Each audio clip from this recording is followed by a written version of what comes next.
चलिए आपको ले चलते हैं 21 राजवानी सेन रोड की एक शांत दोपहर में।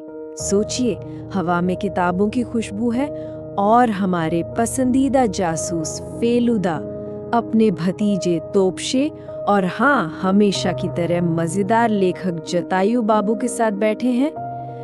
लेकिन ये जो शांति है ना, ये एक दस्तक के साथ टूटने वाली है, जो अपने साथ आस्था, लालच और जबरदस्त दिमागी खेल का एक रहस्य लेकर आएगी। और देखिए, ये शांति ज्यादा देर टिकती भी नहीं, क्योंकि जल्द ही एक ऐसा सवाल सामने आ खड़ा होता है जो किसी के भी होश उड़ा दे। जरा सोचिए, एक प्राचीन मंदिर में देवी की मूर्ति और उसकी आंख में जड़ा बेशकीमती हीरा बस यूं ही गायब हो जाए। ना कोई तोड़फोड़, ना कोई गवाह। भाई, ये क्या है? कोई चमत्कार या फिर एक बेहद शातिर चोर का काम? बस इसी गुत्थी को आज सुलझाना है। तभी दरवाजे पर घंटी बजती है और सामने एक चेहरा है जिस पे चिंता की लकीरें साफ देखी जा सकती हैं। ये है देवव्रत चैटर्जी साहब, और ये विष्णुपुर से एक ऐसी गुहार लेकर आए हैं जिसने उनके पूरे गांव को अंधविश्वास और डर के अंधेरे में धकेल दिया है। उनकी आखिरी उम्मीद अब सिर्फ और सिर्फ फेलुदा है। देखिए, मामला बहुत संगीन है। विष्णुपुर का वो सदियों पुराना काली मंदिर, वहां देवी की मूर्ति की आंख का हीरा ही चोरी हो गया है।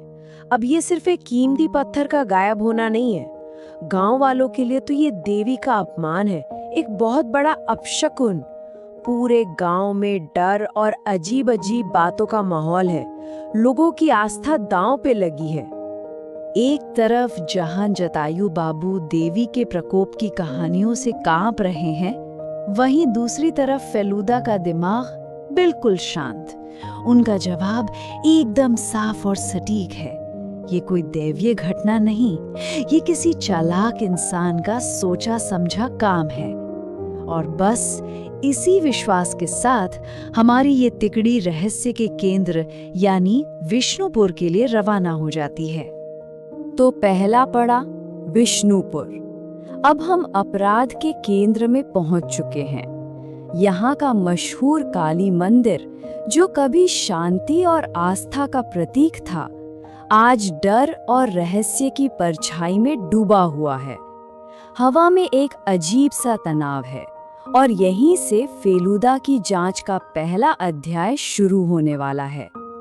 और पहुंचते ही फेलुदा की तेज नजरें कुछ ऐसा देख लेती हैं जिसे बाकी सब ने नजरअंदाज कर दिया था। मूर्ति के ठीक पास जमीन पर थोड़ा सा सफेद पाउडर बिखरा हुआ है। ये कोई मामूली धूल नहीं है, नहीं, ये इस रहस्य का पहला और सबसे जरूरी सुराग है। तो सवाल ये है कि ये सफेद पाउडर आखिर है क्या? ये है प्लास्टर ऑफ पेरिस, वही चीज जिसका इस्तेमाल आमतौर पर मूर्तियों के सांचे बनाने या किसी चीज की हूबहू नकल तैयार करने के लिए होता है। अब असली सवाल तो ये उठता है कि एक चोर मंदिर में नकल बनाने का सामान लेकर क्यों आएगा? और बस यहीं पर फेलुदा का शानदार दिमाग काम कर जाता है। वो फौरन इस सुराग का मतलब समझ जाते हैं। प्लास्टर ऑफ पेरिस का मिलना साफ इशारा करता है कि चोर सिर्फ हीरा चुराने नहीं आया था, बल्कि उसकी जगह एक नकली हीरा लगाने की पूरी तैयारी में था। ये एक बहुत ही सोच समझ कर किया गया अपराध था। दूसरा पड़ाव, संदिग्ध और सुराग। अब जब ये साफ हो गया है कि चोर कोई इंसान है, तो सवाल उठता है कि वो कौन है। फेलुदा का ध्यान अब उन चेहरों की ओर जाता है जो इस मंदिर और इस गांव से जुड़े हैं। हर चेहरे के पीछे एक कहानी छिपी है और उन्हीं में से किसी एक के पीछे इस अपराध का राज भी छिपा है। तो शक के दायरे में तीन मुख्य लोग हैं। सबसे पहले पुजारी हरिदास, जो कहते तो हैं कि वो रात भर मंदिर में ही थे, पर फेलूदा नोटिस करते हैं कि बात करते हुए उनके हाथ कांप रहे हैं। दूसरे हैं डॉक्टर नीरज सेन, एक इतिहासकार जो एकदम शांत और संयमित दिख रहे हैं। और तीसरे नौकर रतन, जिसके चेहरे पर घबराहट साफ झलक रही है। फेलूदा सिर्फ उनके शब्द नहीं सुन रहे, उनकी हाव भाव भी पढ़ रहे हैं। जांच को आगे बढ़ाते हुए फेलूदा को मंदिर के ठीक पीछे एक और अहम सुराग हाथ लगता है। गीली मिट्टी पर कुछ ऐसा है जो इस केस की दिशा को पूरी तरह से बदलने वाला है। ये सुराग और कुछ नहीं, जूतों के निशान हैं। और ये कोई ऐसे वैसे निशान नहीं है। फेलूदा जब इन निशानों का पीछा करते हैं तो ये उन्हें सीधे एक ही जगह ले जाते हैं, और वो जगह है इतिहासकार डॉक्टर नीरज सेन का कमरा।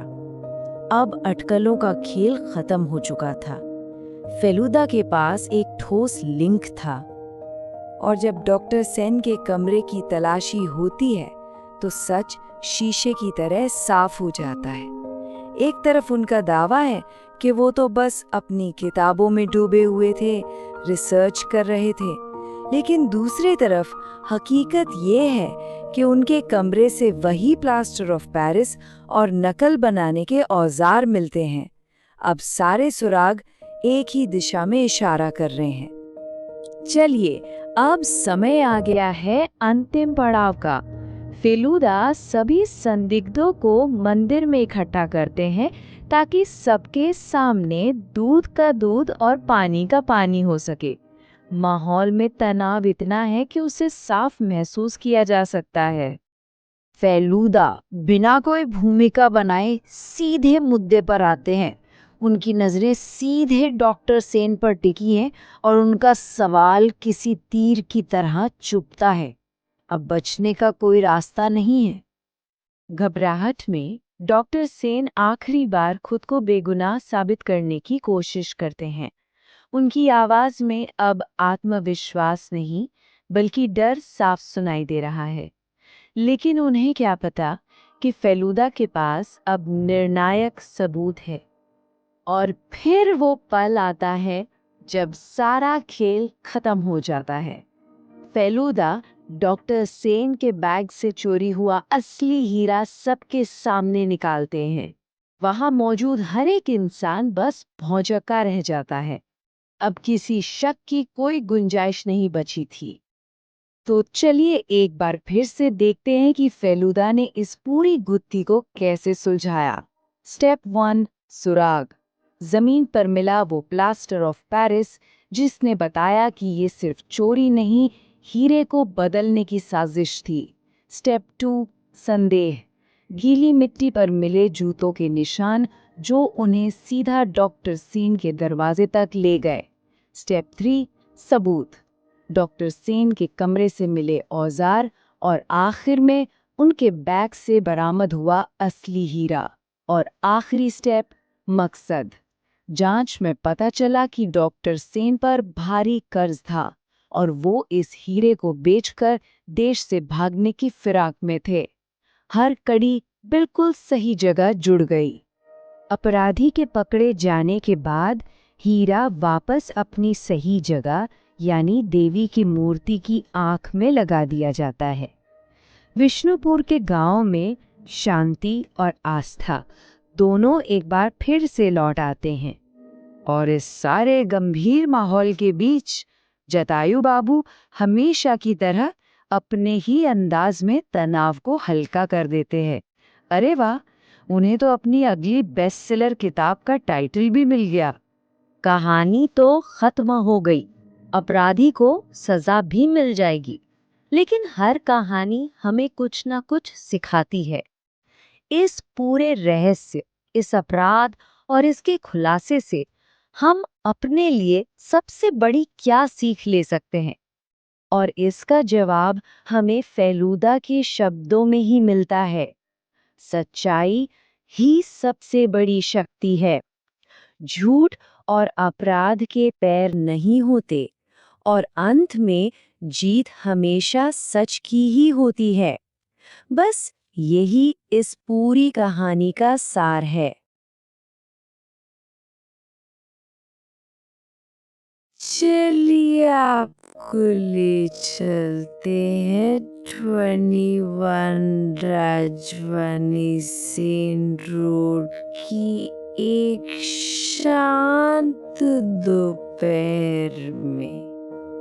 सोचिए, हवा में किताबों की खुशबू है और हमारे पसंदीदा जासूस फेलुदा अपने भतीजे तोपशे और हाँ, हमेशा की तरह मजेदार लेखक जतायु बाबू के साथ बैठे हैं। लेकिन ये जो शांति है ना, ये एक दस्तक के साथ टूटने वाली है, जो अपने साथ आस्था, लालच और जबरदस्त दिमागी खेल का एक रहस्य लेकर आएगी। और देखिए, ये शांति ज्यादा देर टिकती भी नहीं, क्योंकि जल्द ही एक ऐसा सवाल सामने आ खड़ा होता है जो किसी के भी होश उड़ा दे। जरा सोचिए, एक प्राचीन मंदिर में देवी की मूर्ति और उसकी आँख में जड़ा बेशकीमती हीरा बस यूं ही गायब हो जाए। ना कोई तोड़ फोड़, ना कोई गवाह। भाई, ये क्या है? कोई चमत्कार या फिर एक बेहद शातिर चोर का काम? बस इसी गुत्थी को आज सुलझाना है। तभी दरवाजे पर घंटी बजती है और सामने एक चेहरा है जिस पे चिंता की लकीरें साफ देखी जा सकती हैं। ये है देवव्रत चैटर्जी साहब, और ये विष्णुपुर से एक ऐसी गुहार लेकर आए हैं जिसने उनके पूरे गांव को अंधविश्वास और डर के अंधेरे में धकेल दिया है। उनकी आखिरी उम्मीद अब सिर्फ और सिर्फ फेलूदा है।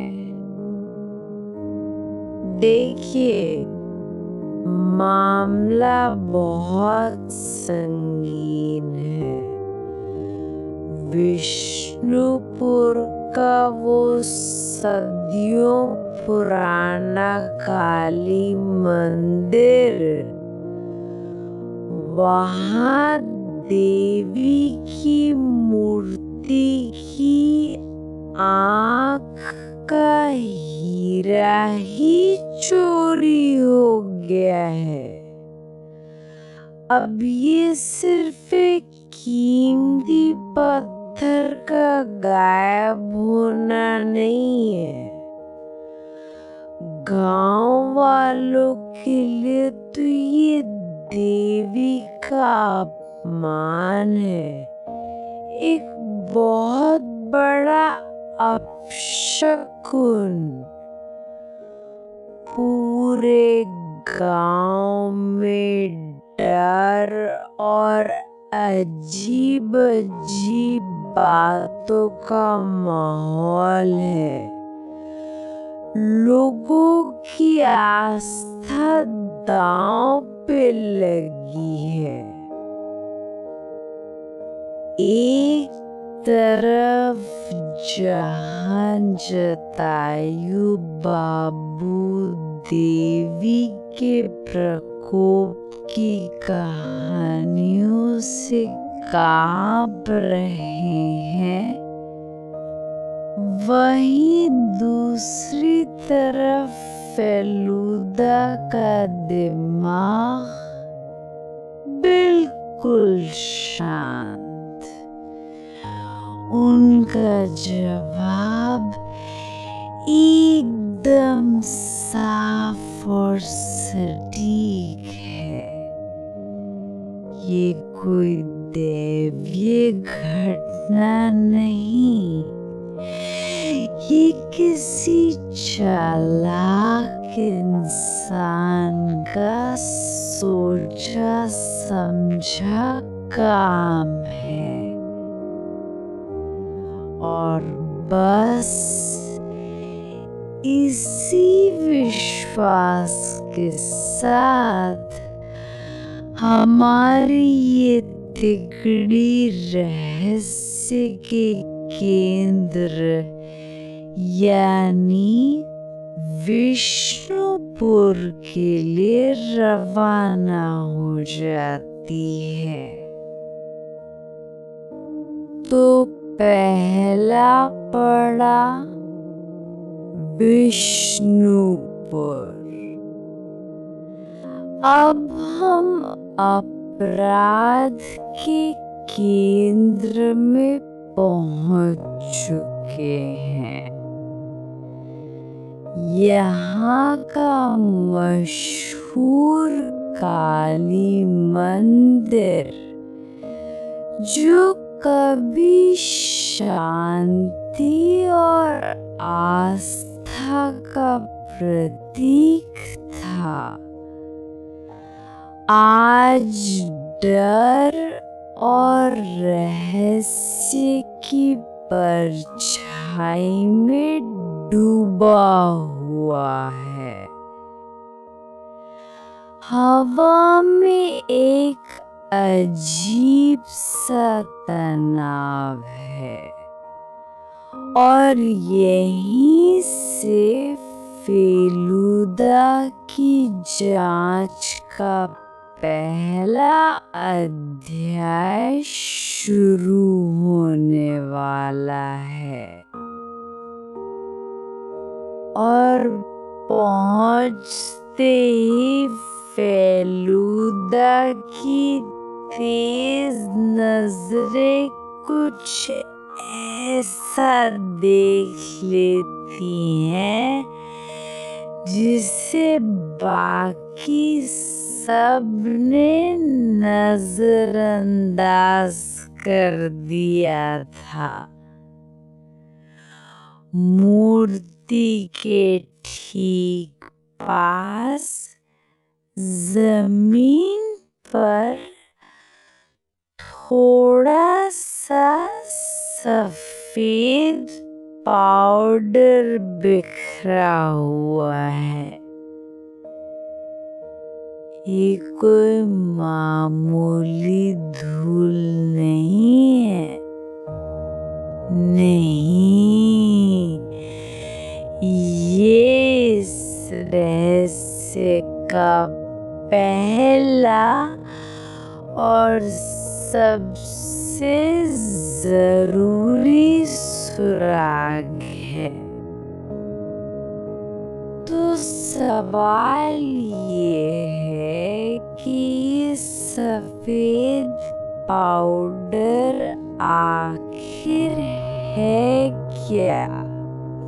ये है प्लास्टर ऑफ पेरिस, वही चीज जिसका इस्तेमाल आमतौर पर मूर्तियों के सांचे बनाने या किसी चीज की हूबहू नकल तैयार करने के लिए होता है।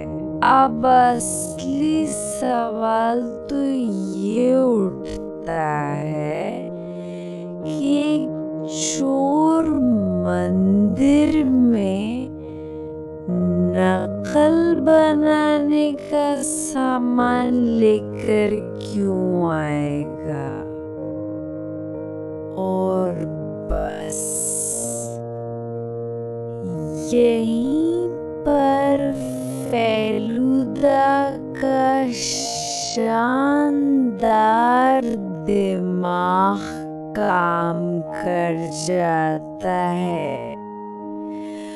वो फौरन इस सुराग का मतलब समझ जाते हैं। प्लास्टर ऑफ पेरिस का मिलना साफ इशारा करता है कि चोर सिर्फ हीरा चुराने नहीं आया था, बल्कि उसकी जगह एक नकली हीरा लगाने की पूरी तैयारी में था। ये एक बहुत ही सोच समझ कर किया गया अपराध था। दूसरा पड़ाव संदिग्ध और सुराग। अब जब ये साफ हो गया है कि चोर कोई इंसान है, तो सवाल उठता है कि वो कौन है? फेलुदा का ध्यान अब उन चेहरों की ओर जाता है जो इस मंदिर और इस गांव से जुड़े हैं। हर चेहरे के पीछे एक कहानी छिपी है और उन्हीं में से किसी एक के पीछे इस अपराध का राज भी छिपा है।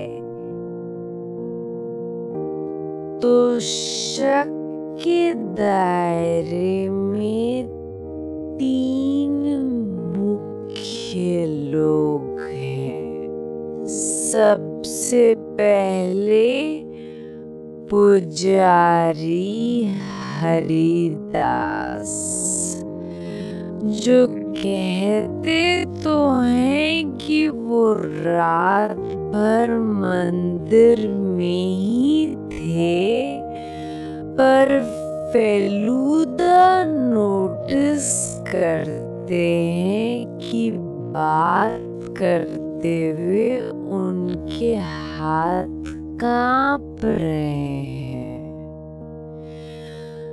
दूसरे हैं डॉक्टर नीरज सेन, एक इतिहासकार जो एकदम शांत और संयमित दिख रहे हैं। और तीसरे नौकर रतन, जिसके चेहरे पर घबराहट साफ झलक रही है। फेलूदा सिर्फ उनके शब्द नहीं सुन रहे, उनकी हाव भाव भी पढ़ रहे हैं। जांच को आगे बढ़ाते हुए फेलूदा को मंदिर के ठीक पीछे एक और अहम सुराग हाथ लगता है। गीली मिट्टी पर कुछ ऐसा है जो इस केस की दिशा को पूरी तरह से बदलने वाला है। ये सुराग और कुछ नहीं, जूतों के निशान हैं। और ये कोई ऐसे वैसे निशान नहीं है। फेलूदा जब इन निशानों का पीछा करते हैं तो ये उन्हें सीधे एक ही जगह ले जाते हैं, और वो जगह है इतिहासकार डॉक्टर नीरज सेन का कमरा।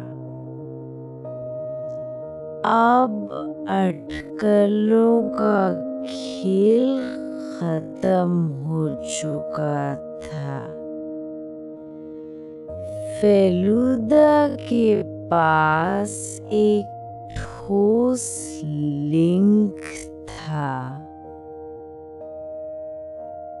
और जब डॉक्टर सेन के कमरे की तलाशी होती है तो सच शीशे की तरह साफ हो जाता है।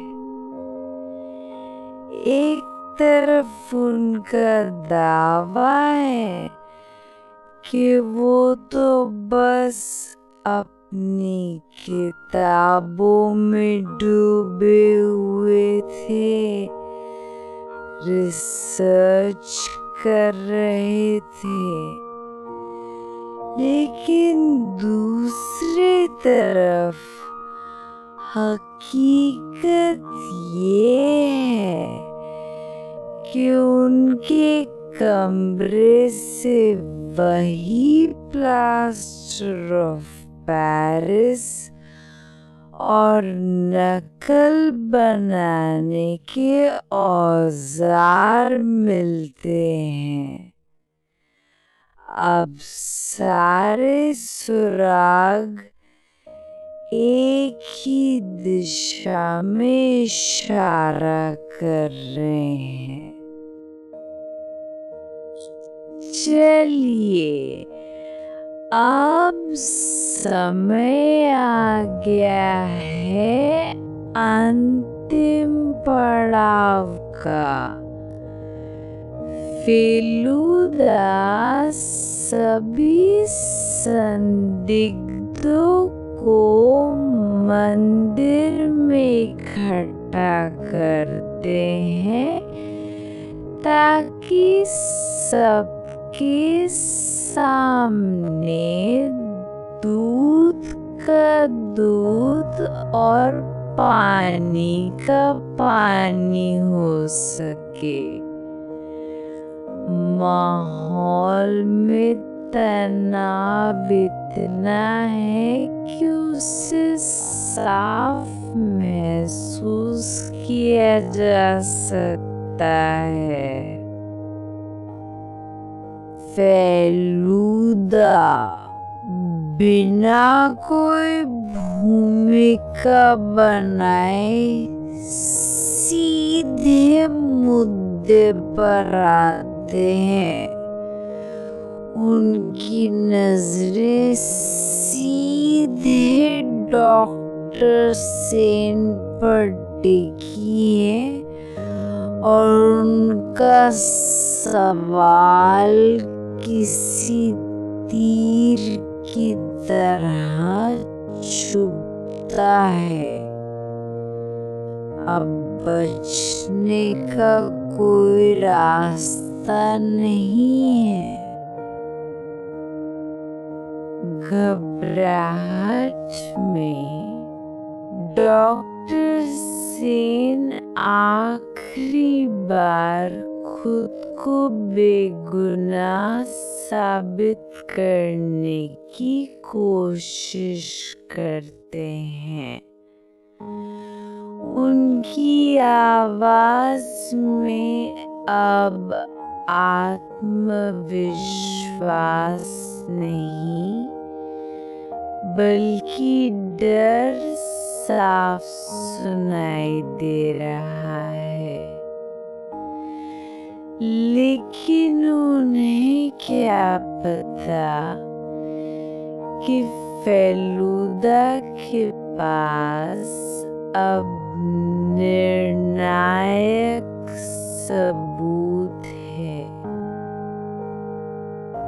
और फिर वो पल आता है जब सारा खेल खत्म हो जाता है। फेलुदा डॉक्टर सेन के बैग से चोरी हुआ असली हीरा सबके सामने निकालते हैं। वहाँ मौजूद हर एक इंसान बस भौंचक्का रह जाता है। अब किसी शक की कोई गुंजाइश नहीं बची थी। तो चलिए एक बार फिर से देखते हैं कि फेलुदा ने इस पूरी गुत्थी को कैसे सुलझाया। स्टेप 1 सुराग। जमीन पर मिला वो प्लास्टर ऑफ पेरिस जिसने बताया कि ये सिर्फ चोरी नहीं हीरे को बदलने की साजिश थी। स्टेप 2 संदेह। गीली मिट्टी पर मिले जूतों के निशान जो उन्हें सीधा डॉक्टर सीन के दरवाजे तक ले गए। स्टेप 3 सबूत। डॉक्टर सेन के कमरे से मिले औजार और आखिर में उनके बैग से बरामद हुआ असली हीरा। और आखिरी स्टेप मकसद। जांच में पता चला कि डॉक्टर सेन पर भारी कर्ज था और वो इस हीरे को बेचकर देश से भागने की फिराक में थे। हर कड़ी बिल्कुल सही जगह जुड़ गई। अपराधी के पकड़े जाने के बाद हीरा वापस अपनी सही जगह यानी देवी की मूर्ति की आँख में लगा दिया जाता है। विष्णुपुर के गांव में शांति और आस्था दोनों एक बार फिर से लौट आते हैं और इस सारे गंभीर माहौल के बीच जटायु बाबू हमेशा की तरह अपने ही अंदाज में तनाव को हल्का कर देते हैं। अरे वाह, उन्हें तो अपनी अगली बेस्टसेलर किताब का टाइटल भी मिल गया। कहानी तो खत्म हो गई। अपराधी को सजा भी मिल जाएगी। लेकिन हर कहानी हमें कुछ न कुछ सिखाती है।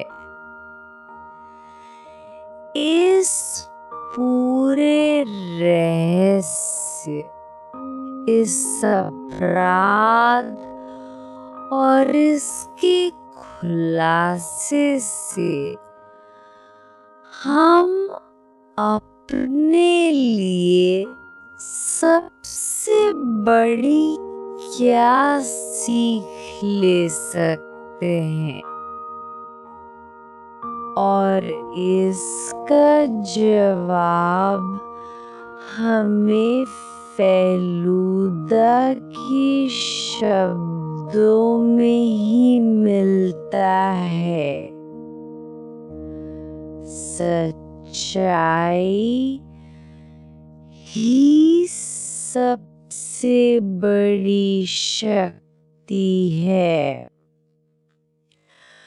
झूठ और अपराध के पैर नहीं होते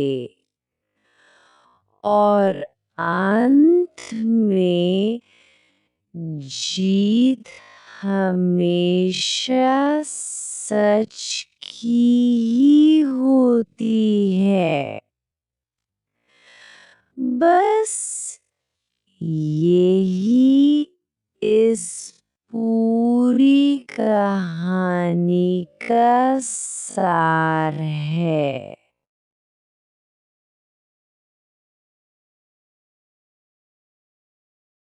चलिए आपको ले चलते हैं 21 राजवानी सेन रोड की एक शांत दोपहर में।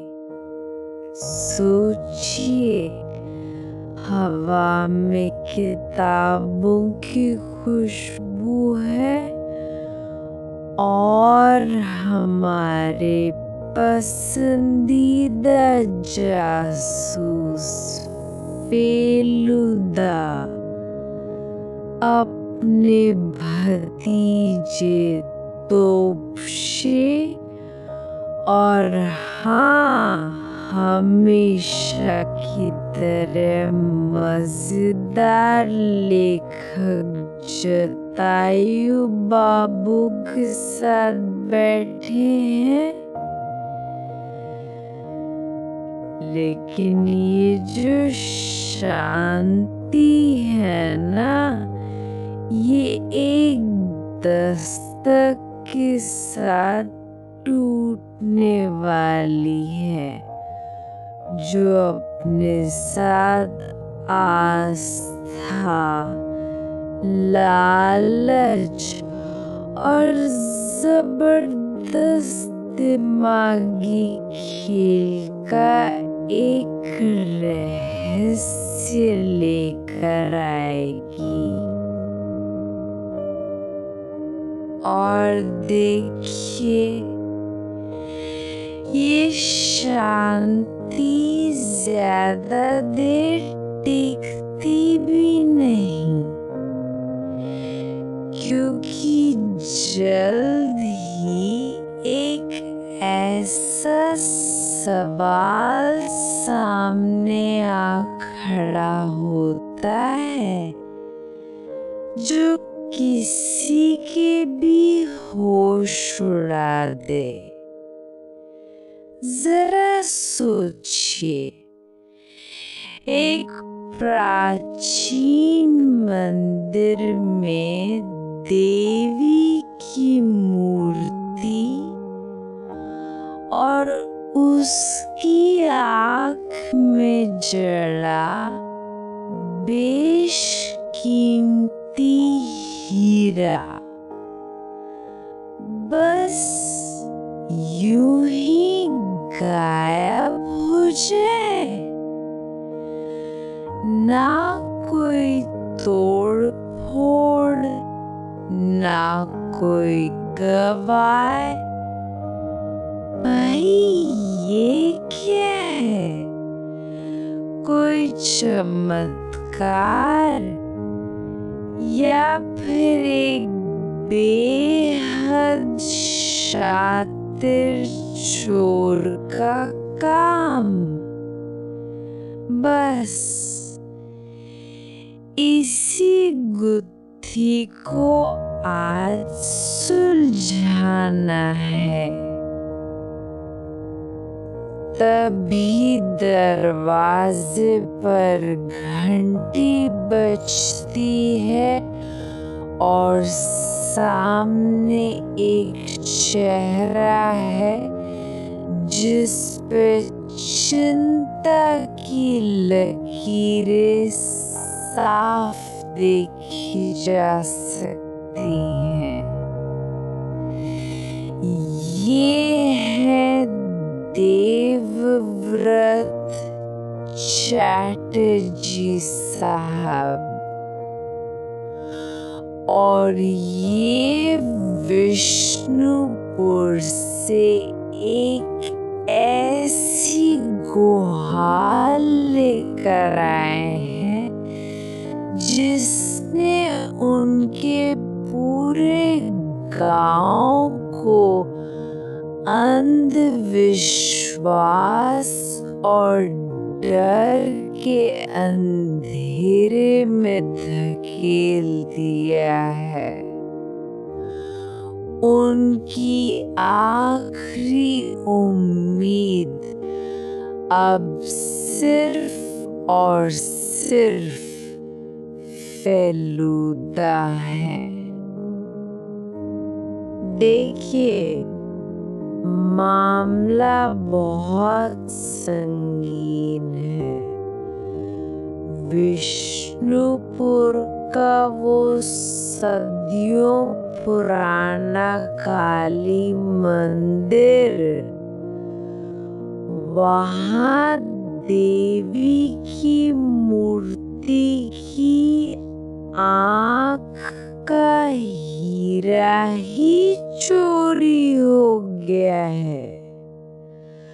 अब ये सिर्फ एक कीमती पत्थर का गायब होना नहीं है, गांव वालों के लिए तो ये देवी का अपमान है, एक बहुत बड़ा अपशकुन। पूरे गांव में डर और अजीब अजीब बातों का माहौल है। लोगों की आस्था दांव पे लगी है। एक तरफ जहां जटायु बाबू देवी के प्रकोप की कहानियों से कांप रहे हैं, वहीं दूसरी तरफ फेलूदा का दिमाग बिल्कुल शांत। उनका जवाब एकदम साफ और सटीक है। ये कोई दैवीय घटना नहीं, ये किसी चालाक इंसान का सोचा समझा काम है। और बस इसी विश्वास के साथ हमारी ये तिकड़ी रहस्य के केंद्र यानी विष्णुपुर के लिए रवाना हो जाती है। तो पहला पड़ा विष्णुपुर। अब हम अपराध के केंद्र में पहुंच चुके हैं। यहाँ का मशहूर काली मंदिर, जो कभी शांति और आस्था का प्रतीक था, आज डर और रहस्य की परछाई में डूबा हुआ है। हवा में एक अजीब सा तनाव है और यहीं से फेलूदा की जांच का पहला अध्याय शुरू होने वाला है। और पहुंचते ही फेलूदा की तेज नजरें कुछ ऐसा देख लेती हैं जिसे बाकी सब ने नजरअंदाज कर दिया था। मूर्ति के ठीक पास जमीन पर थोड़ा सा सफेद पाउडर बिखरा हुआ है। ये कोई मामूली धूल नहीं है, नहीं, ये इस रहस्य का पहला और सबसे जरूरी सुराग है। तो सवाल ये है कि सफेद पाउडर आखिर है क्या? ये है प्लास्टर ऑफ पेरिस, वही चीज जिसका इस्तेमाल आमतौर पर मूर्तियों के सांचे बनाने या किसी चीज की हूबहू नकल तैयार करने के लिए होता है। अब असली सवाल तो ये उठता है कि चोर मंदिर में नकल बनाने का सामान लेकर क्यों आएगा? और बस यहीं पर फेलुदा का शानदार दिमाग काम कर जाता है। वो फौरन इस सुराग का मतलब समझ जाते हैं। प्लास्टर ऑफ पेरिस का मिलना साफ इशारा करता है कि चोर सिर्फ हीरा चुराने नहीं आया था, बल्कि उसकी जगह एक नकली हीरा लगाने की पूरी तैयारी में था।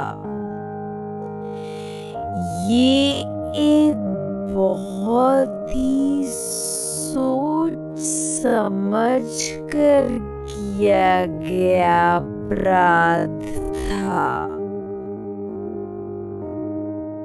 दूसरा पड़ाव संदिग्ध और सुराग।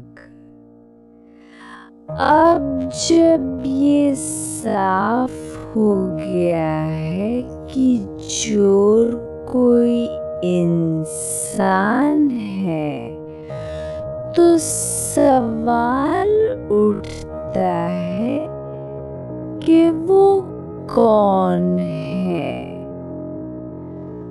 फेलुदा का ध्यान अब उन चेहरों की ओर जाता है जो इस मंदिर और इस गांव से जुड़े हैं।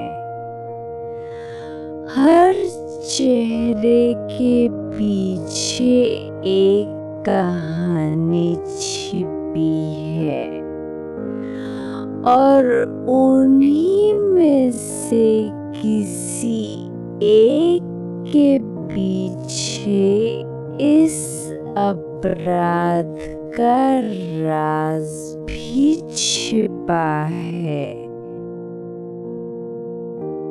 तो शक के दायरे में तीन मुख्य लोग हैं। सबसे पहले पुजारी हरिदास, जो कहते तो हैं कि वो रात भर मंदिर में ही थे, पर फेलूदा नोटिस करते हैं कि बात करते हुए उनके हाथ कांप रहे हैं।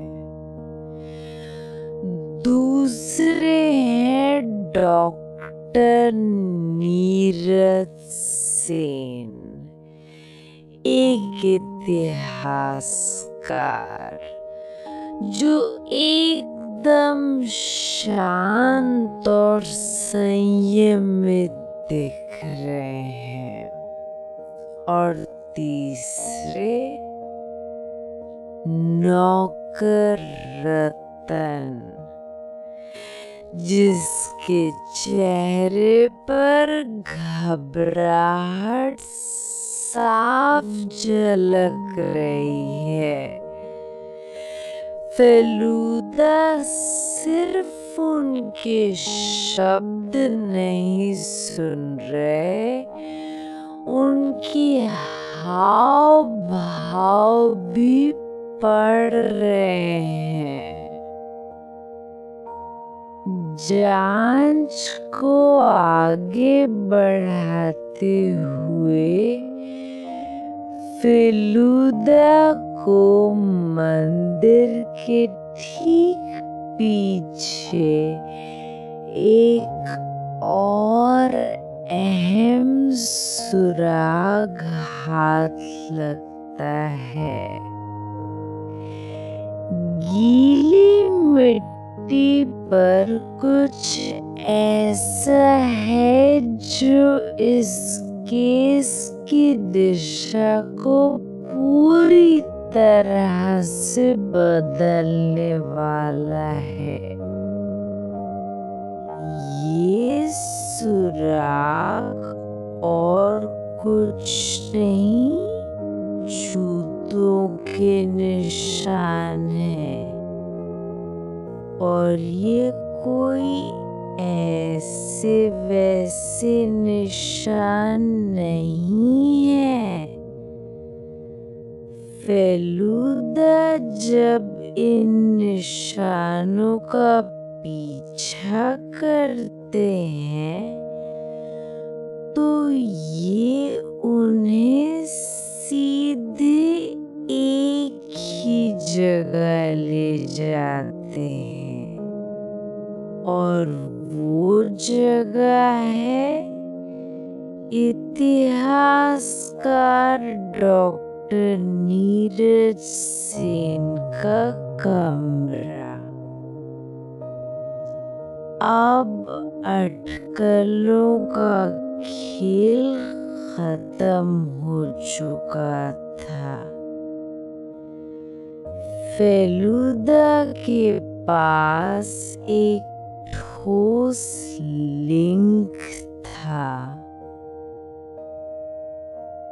और जब डॉक्टर सेन के कमरे की तलाशी होती है तो सच शीशे की तरह साफ हो जाता है।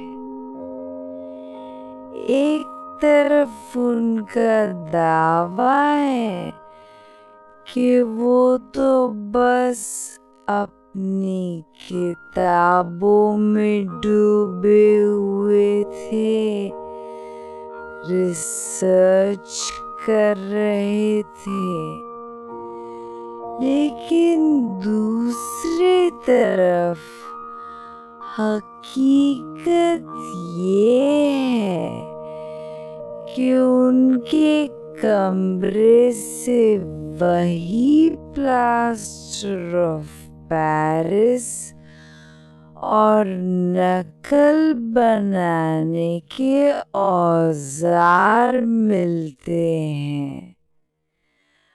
अब सारे सुराग एक ही दिशा में इशारा कर रहे हैं।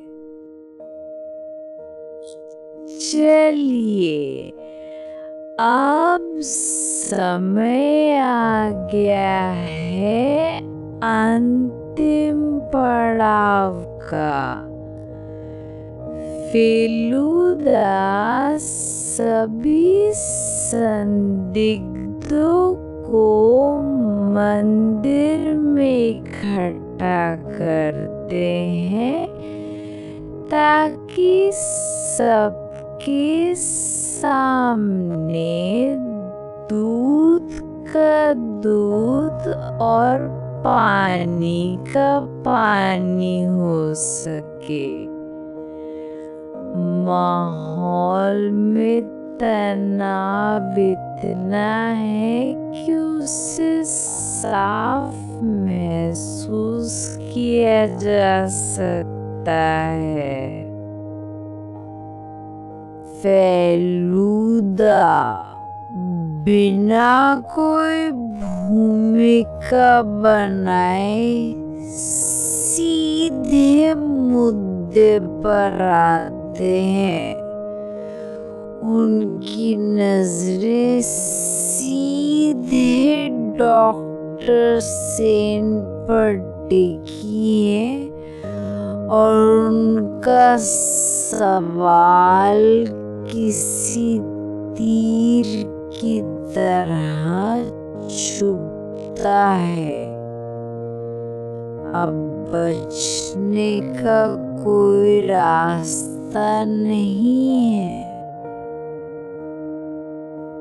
घबराहट में डॉक्टर सेन आखिरी बार खुद को बेगुनाह साबित करने की कोशिश करते हैं। उनकी आवाज में अब आत्मविश्वास नहीं बल्कि डर साफ सुनाई दे रहा है। लेकिन उन्हें क्या पता कि फेलुदा के पास अब निर्णायक सबूत है। और फिर वो पल आता है जब सारा खेल खत्म हो जाता है। फेलुदा डॉक्टर सेन के बैग से चोरी हुआ असली हीरा सबके सामने निकालते हैं। वहाँ मौजूद हर एक इंसान बस भौंचक्का रह जाता है। अब किसी शक की कोई गुंजाइश नहीं बची थी। तो चलिए एक बार फिर से देखते हैं कि फेलुदा ने इस पूरी गुत्थी को कैसे सुलझाया। स्टेप 1 सुराग।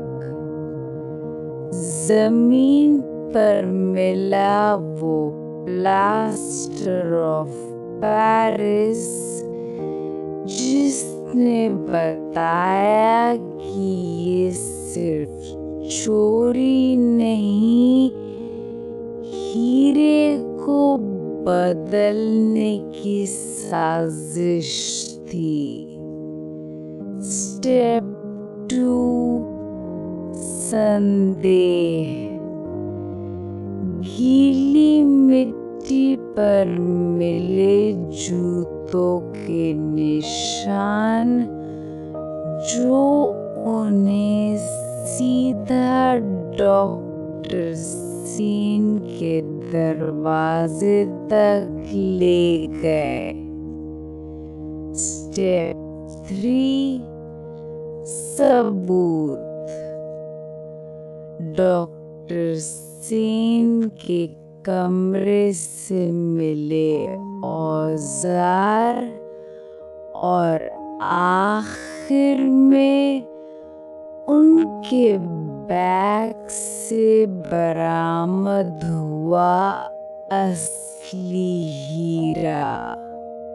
और आखिरी स्टेप मकसद।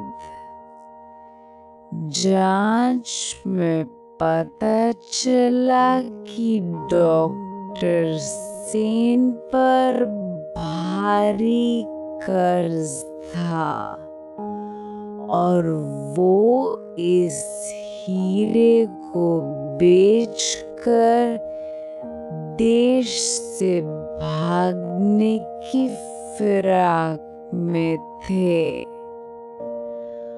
हर कड़ी बिल्कुल सही जगह जुड़ गई।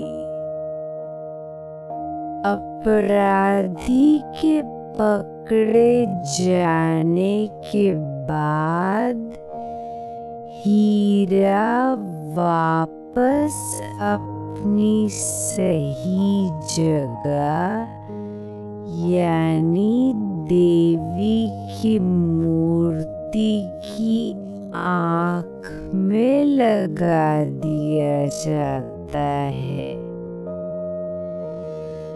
विष्णुपुर के गांव में शांति और आस्था दोनों एक बार फिर से लौट आते हैं और इस सारे गंभीर माहौल के बीच जटायु बाबू हमेशा की तरह अपने ही अंदाज में तनाव को हल्का कर देते हैं। अरे वाह, उन्हें तो अपनी अगली बेस्टसेलर किताब का टाइटल भी मिल गया।